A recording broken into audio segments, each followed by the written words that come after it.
Where do I start? Man, it is darn near midnight, and I am still hopped up on not Mountain Dew and not Costco cookies because I couldn't sneak in Costco cookies into the Glendale State Farm Stadium. But what I did get was I got this provisional piece of plastic, which was nice. And hey, I feel like I made some pretty good content there. Yeah, there was some controversial people that I met, but overall, it went really effing great. Most people were incredibly nice. I was always nice. It was freaking amazing. And yes, based on the chat, I was at the press conference. And yeah, some of the questions I asked, I didn't get the best response from the riders, which I expected because they don't want to hear some of the questions that I have, which means they should probably be said. So how should I start? First off, I should just say, Kenny, he got it done again. Can we just give him a championship? Just give the man a championship, and then he can ride off into the sunset and be gone, right? No, but we don't want that. We really want him to go to Ducati in 2026 with Deegan. That's really my ultimate goal for Supercross and dirt bike racing in general, is the plan to have Kenny go to Ducati in 2026 with Deegan. What an amazing team that would be. But I will say, here, let's talk a little bit about the track with some of the stuff. These little hitches, it just created a very one-line racetrack. It wasn't as exciting as we've seen in the past. This track was more about going slow and hitting your lines than really just keeping it WFO. The whoop section, they've got new rules now where they're only making 9 to try to keep things safe. That was really the determining factor of the night, was both whoop sections. You had Jordan Smith hauling freaking butt, Kenny hauling freaking butt, Jett Lawrence hauling freaking butt through the whoop sections. That's where these guys were able to make up time, because the sand didn't do it. The rhythm sections, you had to hit them clean. There were some gnarly crashes that happened here. Never saw anybody bust out the quad again. If you watch some of my stuff that I made on press day, you can see how hard it was for these guys to even triple on here because the lips were very low. And I warned everybody about the scariest part of the track, which was this triple before the next triple. And unfortunately, Thrasher, from what I heard, is he went to the hospital to have a CT scan and an MRI. He looked like he was going to win. Abso-effing-lutely looked like he was going to win. And that was just a sheer bummer. So what I would like to see happen differently, if you were to just have this same type of a track with how long it was, the long sections made it more of a Red Bull straight rhythm where guys just were slower. They weren't really pushing very hard. So what I would like to see is them take these lines that are perpendicular to the start and put them over here. And then you could have the official normal Supercross lines in the back. I thought that would be better. It would be better. We saw a few red flags, and yeah, some of the red flags was because of the long rhythms.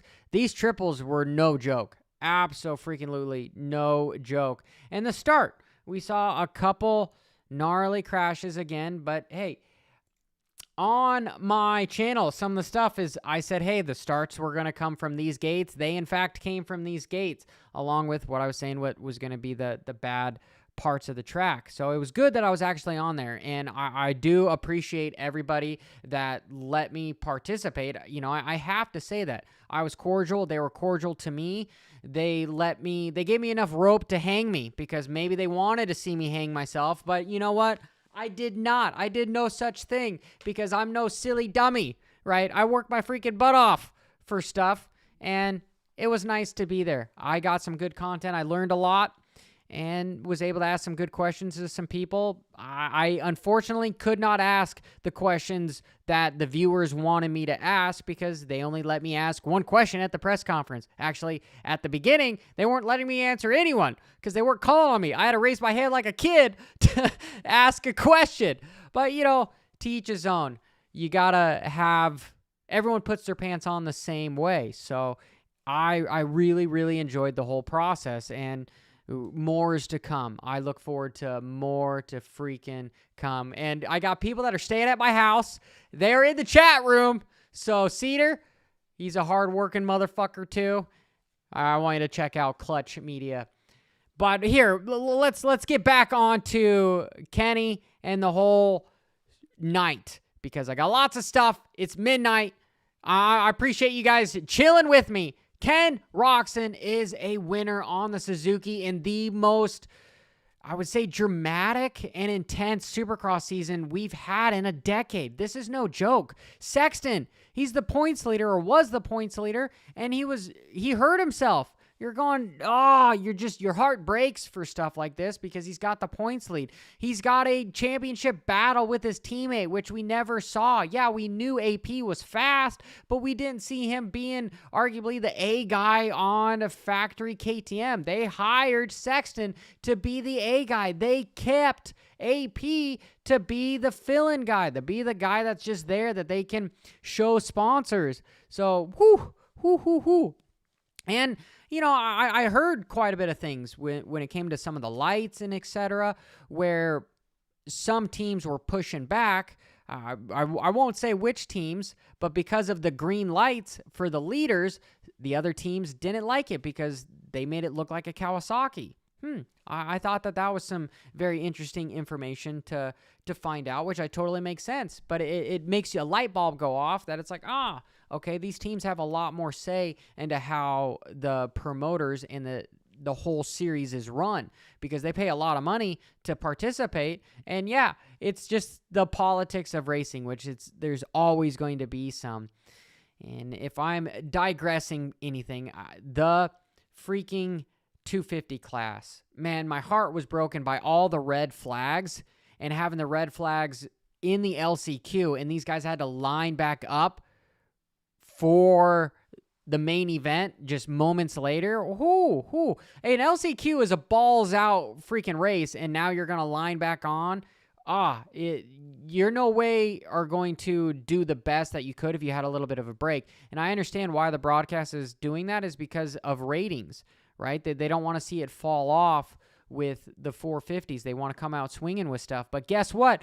Glendale had a record seating of over 58,000 people. And one of the reasons why I feel like they had a record of that many people, dude, there's people all over the place. I was bummed. I'm not the biggest guy, so like I can weasel my way around people, but no, not in the Glendale Stadium. It was just, shoulder to shoulder. I felt like I was in middle school again, where nobody knew what lines were anymore. And everyone had the damn rolly backpacks where you're always stubbing your toe and you're going, what's going on? Get out of the way.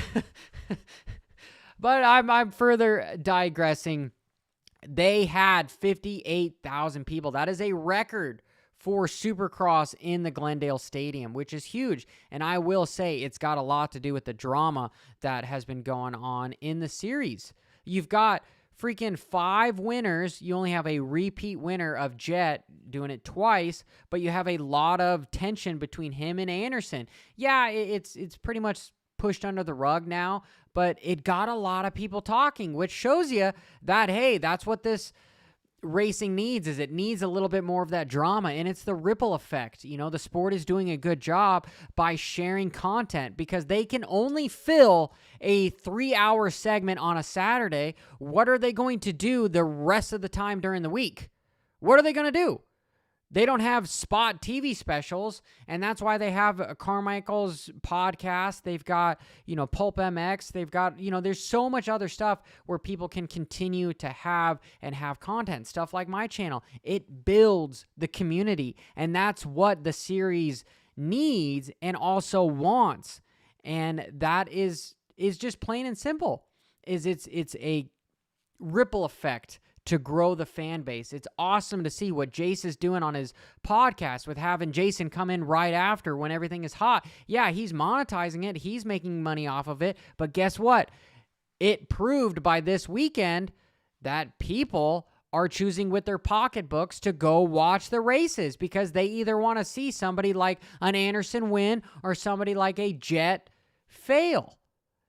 And that's just plain and simple. That's the dynamics of it. I ran into so many freaking people, and I told them I wanted Kenny to win. I said, I want Kenny to win. I wanted Kenny to win. Who knew that I was going to be Nostradamus in the stadium by just having the good juju of Ken Roczen winning? But it wasn't on me. It was actually on his riding ability. And what I found interesting in the press conference was he said that this was a harder race for him. And I was shaking my head, thinking, in the front row. I made sure I was sitting in the front row. I was early, too. I was about 20 minutes early. I was the first SOB freaking there. I was there before the VIP people were there. Anyway, because I wanted to make sure I didn't miss it. Nobody's going to miss me asking a question. I was going to freaking ask a gosh darn question. I have 50 of them written down. And when they said only people were going to have one, I was like, darn it. Okay, I got to pick 50 to 1. It's going to be difficult, especially for somebody of my nature. And then when they were skipping me, I was getting a little upset. I was like, man, give me the dig, Mike. I want to talk to the riders. But what Kenny said is it was a difficult race for him. And I'm like, how was it difficult? You made that shit look easy. You get the whole shot and you get out swinging. You win your heat race. Like, boom, man. Plain and simple. Easy peasy. Check clears. I'm done. Awesome. I found it incredibly interesting, and hopefully you guys check out that press conference because it's important to be down there.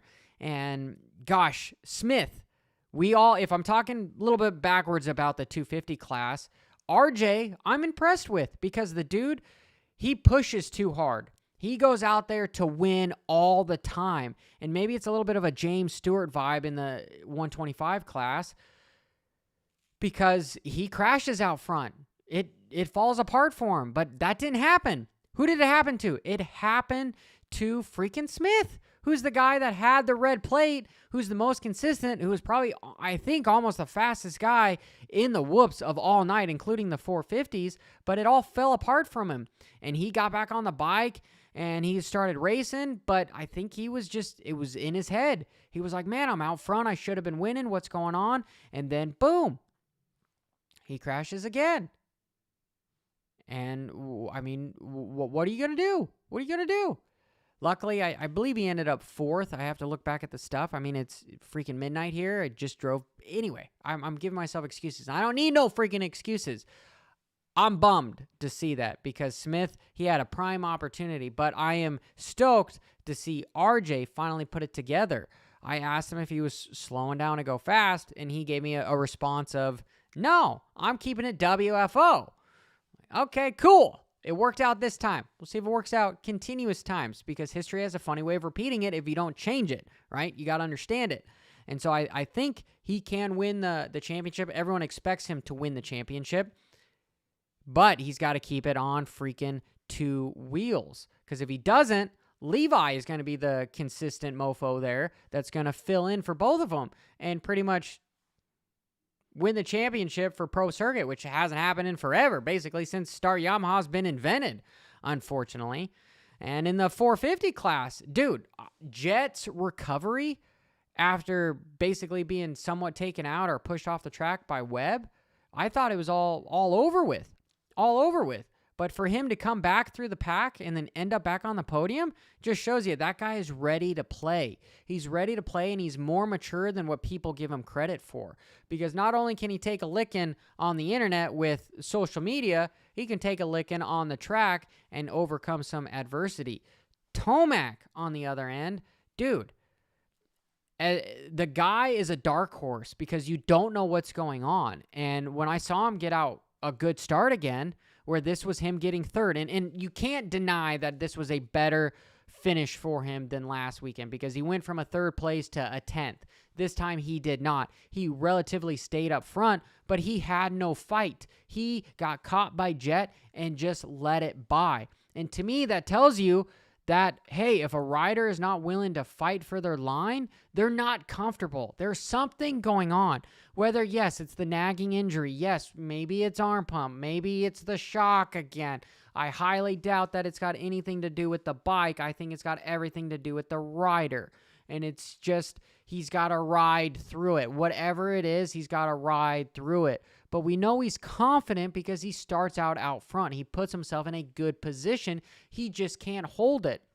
And you could also be devil's advocate and point it back to where, well, Johnny, everyone is up their game and Tomac has been off for a while. So, of course, even if he was on top of his game, he's not going to have just the raw speed that some of the guys do from racing all year long. Yeah, that so potentially could be what's going on. I would like to speculate that I think it's just him coming over this injury. He's recovering slow. I don't think he's 100%. Just plain and simple. Anderson, dude, that guy is on his game. He is on his freaking A game. I've never seen a more just raw, just focused Anderson of, I believe, his entire career. And again, everything is lifted. These guys have to push the freaking limits. I believe we're going to see more riders getting hurt and starting to unveil some of the injuries that they have, because at this level, in order to win, you relatively can't do what Ken Roczen did and make it to where you're not, it looks easy. You got to really, really push. And hey, before I forget, I know it's late, I need to have a shout out to Precision Transport because they are sponsoring the live show. Their number is 877-827-0618.